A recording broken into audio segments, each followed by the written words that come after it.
생각하지 마세요. 당원들 무시하지 마. 뭐 자신 있어요? 참 그것도 참.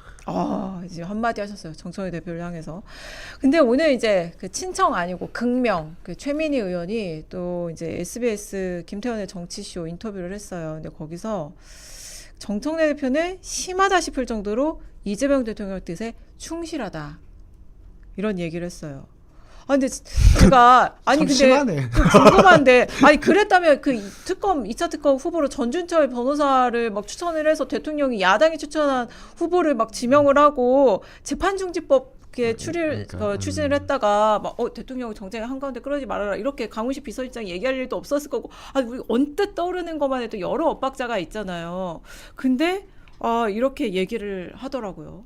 근데 제가 요새 이제 좀 드는 거는 이제 그 방금 최민희 형 말씀은 너무 이제 그 말씀을 반박할 수 있는 증거들이 많아서 논할 가치가 없는 것 같고 네. 왜 민주당에서 지금 이런 일이 일어나는가 집권 초기에 그런 생각을 가끔 해봐요.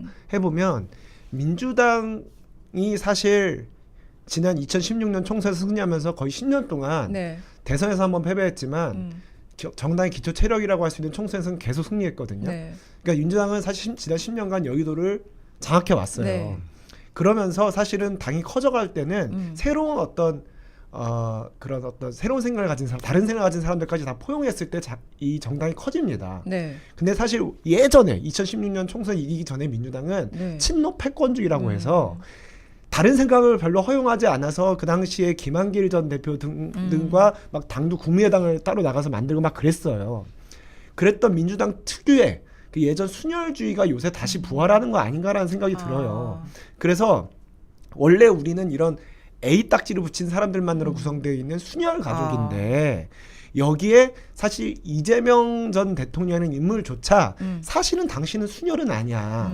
그런데 그 당시에 이해찬 전 대표가 살아계셨을 당시에 네. 이 사람이 어쨌든 능력도 있고 네. 경도지사도 잘했고 여러 가지 그 당 내부에서 핍박도 있었지만 잘 버텨왔으니 이 사람을 대선 주자로 내세워서 우리가 정권을 가져보자라고 해서 마치 대리싸이 들이듯이 이재명이라는 인물을 들인 게 아닌가 싶어요. 그래서 정권을 창출했죠. 문제는 창출해놓고 보니까 이 순혈 가족들이 이거는 이 집은 우리 집인데 왜 사위가 자꾸 주인 행세를 하지? 하는 생각이 든 게 아닌가 싶어요. 그래서 자꾸 그 부분에서 실제로 유시민 작가가 했던 ABC론도 딱 그 얘기잖아요. 네. A 완전 민주당스러운 순혈 민주당. B 순혈 민주당이 아닌데 기회주의적으로 와서 뭐 물론 그때 이재명 대통령이 가장 힘들 때 배신할 사람이라고 얘기는 했지만 사실 저는 이재명 대통령 옆에 있는 사람들을 다 빗딱지로 붙인다면 이재명 대통령한테 빗딱지를 못 붙일 이유는 또 뭐가 있겠어요.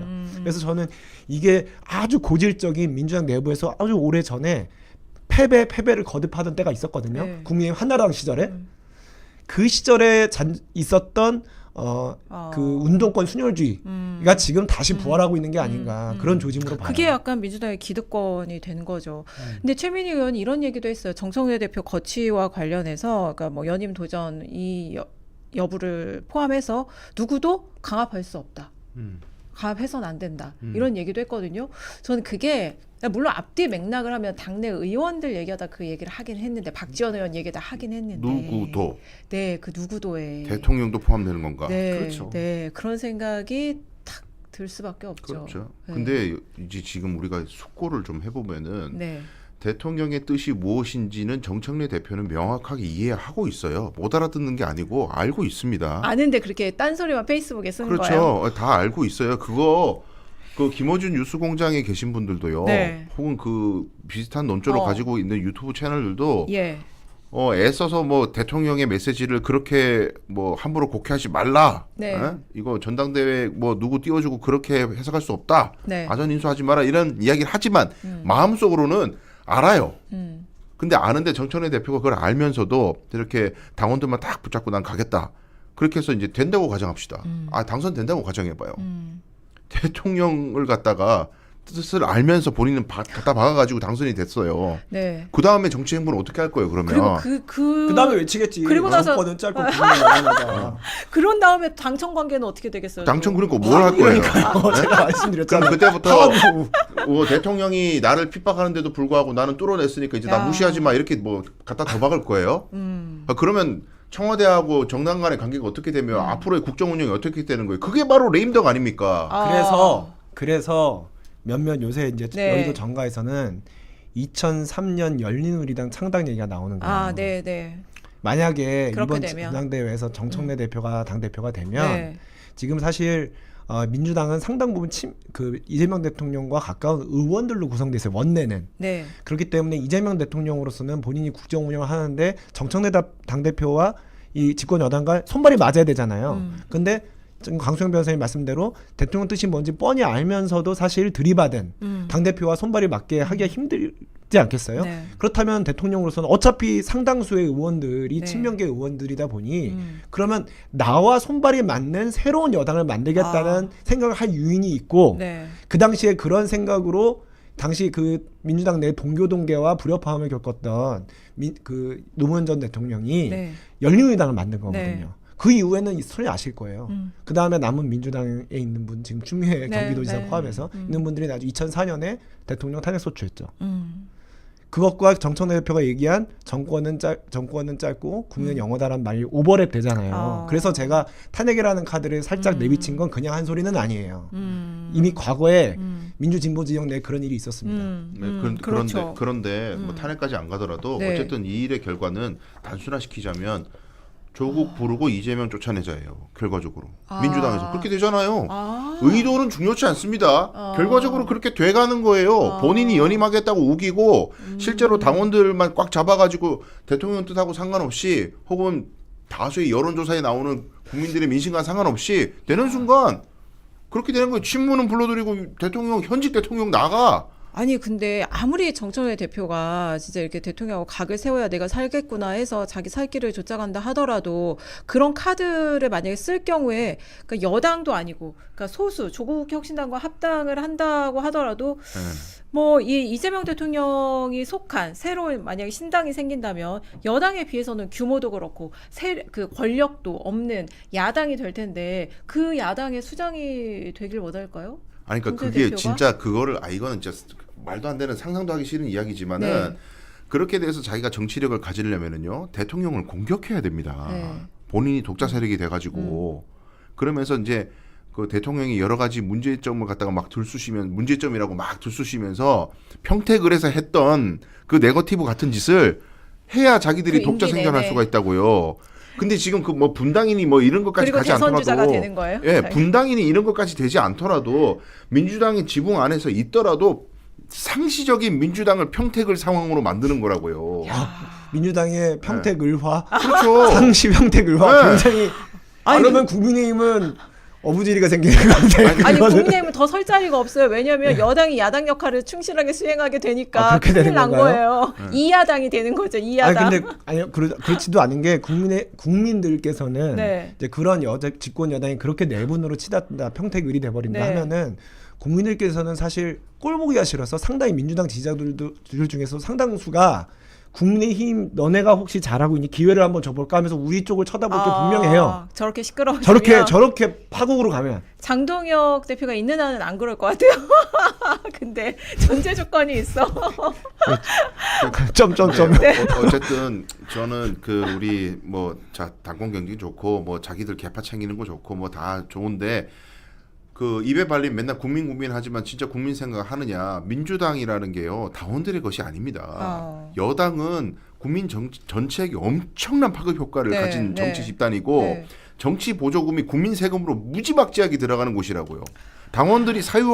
당원들이든 뭐 정치 지도자 누구든 아무도 이걸 사유화할 수 없습니다. 그럼 여당이 정상적으로 기능해야만이 국민들에게 이익이 간다는 거고 국정도 원활하게 돌아가서 결국 다 같이 잘 사는 길이 열린다는 거예요. 근데 이런 식으로 골몰을 했다가는 우리 당의 일은 당원들이 정하는 거지 뭐 당연한 거 아니야? 그런 사고방식으로 접근하면 국민들이 이 당을 버릴 수 있어요. 왜 그 생각을 못 합니까? 네, 강 변호사님. 근데 진짜 이거는 제가 저도 이런 경험을 많이 해봐서 저희 당도 말씀을 드리면 이 얘기가 굉장히 합리적으로 저는 생각하거든요. 실제로 정당이라는 거는 국민 세금으로 상당 부분 네. 운영되기 때문에 그렇죠. 당원들만의 것은 아니에요. 그런데 지금 방금 말씀하신 당원들이 정당을 사유화할 수 없다. 네. 이 말씀은 사실 당원들 입장에서는 영린일 수 있어요. 그러니까 당원들이 그래? 그럼 너네가 우리를 결국 그러면은 그냥 들러리 취급하는 거야 이렇게 받아들여서 더 결집할 수가 있어요.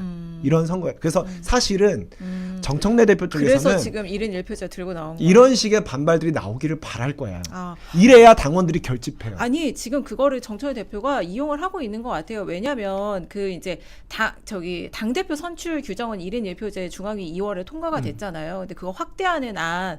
근데 이제 그거 전에 그때 문제가 1인 1표제 문제가 많이 있으니 그걸 좀 보완을 해야 되지 않냐. 지역 편중도 그렇고 네. 왜냐하면 권리당원 숫자가 다 지역마다 다르니까요. 네. 호남에 집중돼 있으니까. 그리고 지금 권리당원 숫자를 보면 20, 30대 적다. 그리고 그 이상 그 나머지 연령대가 장년층이 많은데 이거 보완해야 되지 않냐. 이 보완의 필요성을 김남희 전현희 의원이 페이스북에 올렸다가 정청래 대표가 저격했잖아요. 네, 사실상 두 사람의 이름, 의원의 이름까지 이제 그 페이스북에 올려서 그 민주주의, 그러니까 1인 1표제는 민주주의 그 자체다. 민주주의가 지켜져야 된다. 이렇게 썼어요. 그러면 두 의원이 민주주의를 부정한 게 돼버리잖아요. 그렇죠. 네. 그래서 두 의원이 밤새, 그러니까 문자 폭탄, 그렇죠. 그 당원들의 당원들 문자 폭탄 엄청 열받은 시달리고 거예요. 그리고 어떻게 그런 글을 올리려면 아니 글은 읽어 보셨냐 내 글을 김남희 의원 같은 경우 내 글은 읽어 보셨냐 취지가 이런 거였는데 내가 잘못된 말을 했느냐 그 적어도 그렇게 공개 저격을 하려면 나하고 미리 소통은 하셔야 되지 않냐 그 전현희 의원도 같은 취지의 글을 올린 거예요. 네. 아이고 야당 의원도 아니고 당내 의원을 저렇게 적대시하는 사실상 거예요. 정청래 대표는 늘 정치 인생 내내 적을 명확하게 규정하고 공격함으로써 자기 지지층을 결집시키는 메커니즘으로 정치를 해왔습니다. 근데 그거를 국민의힘 상대로 할 때는 뭐 큰 불만 없어요. 네. 근데 내부 경쟁을 할 때 내부에도 그런 메커니즘을 쓰니까 네. 제가 비판하는 거예요. 그러니까 지금 희한한 일이 많이 일어나고 있어요 민주당 내에. 예. 여당이 국무총리도 공개 그 최고위원회에서 공격하고 네. 그 자당 의원을 당 대표가 그러니까요. 또 저격하고. 근데 말씀하신 그 취지에 그 1인 1표제라는 것이 원론적으로는 다 가야 될 방향이고 맞는데 1인 1표제를 국민의힘이 먼저 했지 않습니까? 그럼 국민의힘은 당원 주권주의가 잘 실현돼 가지고 정당이 바른 길로 나아가고 있어요? 문제점이 보이잖아요. 모든 제도에는 부작용이 있는 거예요. 근데 그 부작용이 1인 1표제에 문제가 있다 이렇게 자꾸 매도를 하시던데 그게 아니라 좋은 제도도 그 전에 어떤 정당 환경에서 네. 시행되는가에 따라서 부작용이 달라질 수 있는 겁니다. 자, 정청래 대표 같은 저 세대 분들이 2000년대 초반에 정치 개혁 운동을 할 때에는 보수 정치, 개파 정치 이런 것 때문에 오너십이 다 휘둘렀어요. 공천은 그냥 한 사람이 다 결정해. 잘못됐죠. 대선 주자도 막 대의원들이 다 간선해요. 당원들은 그냥 꽂아놓은 보릿자루야. 그런 상황에서 당원들에게 이걸 돌려주자. 특정 사람들이 모두 쥐락펴락하는 거 잘못됐다. 이거 정당 정치 개선합시다. 그 운동한 게 열리는 우리 당의 정신이란 말입니다. 정말 정당하고 잘하신 거예요. 지금 그때부터 시간이 20년 이상 지났잖아요. 그럼 지금의 화두는 뭐냐 이거예요. 지금의 화두는 유튜브예요. 뉴미디어가 지금 너무나 과도한 힘을 행사하고 있어요. 민주주의에 위협이 되고 있어요. 그럼 이걸 보완하려면 뭘 해야 될까? 1인 1표제를 계속 고수할 때는 유튜브의 권력 제한과 같이 결합됐을 때 어떤 부작용이 있을 수 있을까? 숙고를 해야 될 거 아니에요. 변화된 현실에 대해서는 일고의 어떤 고찰이 없어요. 그리고 당원들이 압도적으로 50대, 40대 후반 네. 많이 편중돼 있잖아요. 네, 네. 다 노무현 대통령 때 20대, 30대였던 그분들이 지금도 중심입니다. 네, 그렇죠. 네, 네. 젊은 세대의 당원 숫자가 현격히 적어요. 네. 현격히 네. 적습니다. 여전히 지역도 편중이 많죠. 호남에 네. 당원들이 많아요. 이런 상황에서 1인 1표제로 갔을 때는 혹시 청년들의 의사를 우리 당이 많이 흡수 못하는 거 아닐까? 그렇죠. 혹은 지역의 네. 의사를 많이 흡수 균형 있게 못하는 거 아닐까? 그러면 이걸 생각해야죠. 어떻게 보정하면은 좀 더 민주적일 수 있을까? 민주적일 수 있을까를 제가 얘기합니다. 근데 그런 거 다 근데- 무시. 네. 웃기지 마. 당원한테 1인 1표제가 1표제 하는데 뭐가 문제야? 민주주의야. 그게 민주주의인데. 그러니까 이거는 내가 곧 민주주의야 이 얘기 아니에요? 이거는 파시스트들이 하는 거라. 이게 이게 이제 논제를 간단하게 만들면 제가 안 좀 돼요. 가르쳐드릴게요. 그 근데 당 대표랑 네. 당 대표랑 네. 당원들 자유 의지의 총합이에요. 네. 우리 그 정동영? 윤리위원장께서 말씀을 하셨어요. 가라사대. 네. 그렇기 때문에 저는 1인 1표제는 제도가 문제는 아니다. 제도를 욕할 일은 아니라고 생각해요. 근데 국민의힘이 지금 1인 1표제예요? 네, 그럼요. 아. 저희 전당원 투표 1인 1표제. 근데 저희는 프로세스가 달라서 저희는 사실 그렇구나. 대의원이 투표권을 더 많이 가진 적이 없어요. 네. 예전에 한참 1인 2표제 된 지 어. 오래됐어요. 아. 근데 지금 민주당은 원래 대의원 한 사람의 투표 가치가 네. 권리당원 한 사람의 투표 가치의 최대 20배까지 될 수 그렇죠. 있었던 당원 당규가 개정된 게 올 초예요. 그렇기 때문에 민주당에서는 1인 2표제가 도입된 게 너무나도 자연스러운 흐름이고 오히려 뒤늦었다고 얘기할 수 있을 정도예요. 제도가 문제가 아닙니다. 제도를 공격하는 순간 권리당원들 더 화나게 하는 거고 더 결집하게 하는 거예요. 중요한 건 이 제도의 흐름이 불가피하고 시대의 흐름이라면 네. 이 제도 안에서 어떻게 하면 새로운 권리당원들을 우리가 여기에 더 충당하고 그렇죠. 그리고 지금 현재 있는 분들이 뉴미디어에 종속되지 않도록 어떤 방식으로 당원 교육을 해 나갈지 이런 거에 대한 얘기를 해야 되는데 그 고민 안 하고 이미 이 당원풀 한정된 당원풀은 다 오염됐고 썩었고 뉴미디어에게 다 갈취당했어.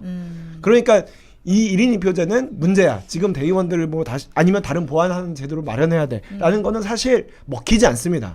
그 주장해도 권리당원들 화만 나게 하지 먹히지 않는 소리예요. 그래서 지금 이 어떤 당원 수 규모는 늘어났는데 결국 그 생각은 단일화되는 이게 안 좋은 어떻게 보면 민주주의에서 안 좋은 모습이거든요. 이런 문제를 해결해 나가기 위해서는 친청계가 아니라고 하는 분들이 다양한 생각을 가진 당원들을 강원으로 가입시켜야 돼요.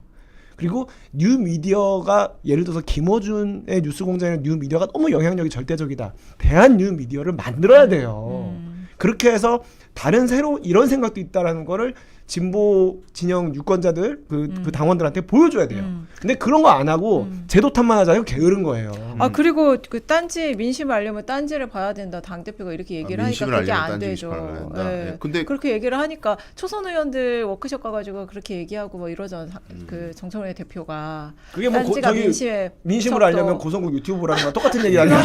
근데 제가 이제 우리 전문 친애하는 우리 형 유재하 변호사의 말씀을 듣고 그래도 바로잡고 싶은 것은 민주당 당원들의 수준을 국민의힘 당원 수준으로 병치시키시면 안 우리 됩니다. 당원들 뭐 이렇게 해요? 우리 국민의힘에서의 기억을 가지고 민주당에서 그대로 재현될 것처럼 말씀하시면은 그건 좀 이의를 제기할 수밖에 없다. 아니 근데 국민의힘에서 당원들이 들고나 일어나야 될 일이 많이 있긴 있었죠. 네. 아니 근데 그래서 제가 이 말씀 드리는 이유는 네. 아까 제가 드린 막 이렇게 제가 열변을 토했던 그 말 저도 불보듯 뻔한 게 그 네. 부분만 또 쇼츠 따가지고 강수영 망언 아. 강원 그러니까. 개무시 저 많이 당했습니다. 아니, 네. 그러니까 쇼츠 많아요. 우리가 미디어 리터러시 교육 막 이 얘기를 하는데 이제 정말 유튜브 리터러시 교육을 해야 될 것 같아요. 유튜브를 네. 얼마나 어떻게 비판적으로 수용할 수 있을 것인가를 이거를 정말 초등학교 때부터 가르쳐야 될 것 같아요. 아니면 이 유튜브에 세뇌되기 딱 십상이겠다. 알고리즘을 내가 보는 거 유사한 결의 유튜브만 계속 추천을 하니까 정말 그렇죠. 그게 큰일 나겠다는 생각이 확정편이 드는데 네. 민주당이든 국민의힘이 그런데 빠지면 안 되겠죠. 그런 그러니까 확증 평양에. 이 당원들이라고 제가 이제 일반 명사의 당원이라고 말을 썼는데 네. 저는 민주당 당원들의 수준을 그렇게 다 뭐 이렇게 세뇌당하고 주체적인 사고를 하지 못하는 그냥 바보 같은 사람으로 평가하는 게 아니에요. 저는 아주 많은 네네. 당원들이 이 상황에 대한 문제의식도 가지고 있고 네네. 호남을 어떻게 발전시켜야 되나 민주당은 맨날 정치를 여기서 하는데 왜 이 모양 이 꼴이냐 호남은 왜 변하지 않느냐라는 비판의식 많이 가지고 있는 분들도 있고요.